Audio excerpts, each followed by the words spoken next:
রিজিক বাড়ানোর আমল, বেশি বেশি দরুদ পড়ো, আল্লাহর রহমত বাড়বে তোমার উপরে।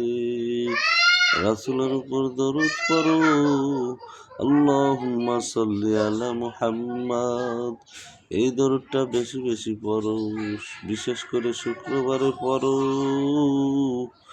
রহমত তোমার উপরে নেমে আসবে ইনশাআল্লাহ। ভিডিওটা ভালো লাগলে একটা লাইক, একটা কমেন্ট, একটা শেয়ার করো। অনেক মানুষ এই আমলটা করার সুযোগ পাবে এই ভিডিওর মাধ্যমে। রিজিক বাড়ানোর আমল, বেশি বেশি দরুদ পড়ো, আল্লাহর রহমত বাড়বে তোমার উপরে। রাসূলের উপর দরুদ পড়ো, আল্লাহুম্মা সাল্লি আলা মুহাম্মাদ। এই দরুদটা বেশি বেশি পড়ো, বিশেষ করে শুক্রবারে পড়ো। রহমত তোমার উপরে নেমে আসবে ইনশাআল্লাহ। ভিডিওটা ভালো লাগলে একটা লাইক, একটা কমেন্ট, একটা শেয়ার করো। অনেক মানুষ এই আমলটা করার সুযোগ পাবে এই ভিডিওর মাধ্যমে।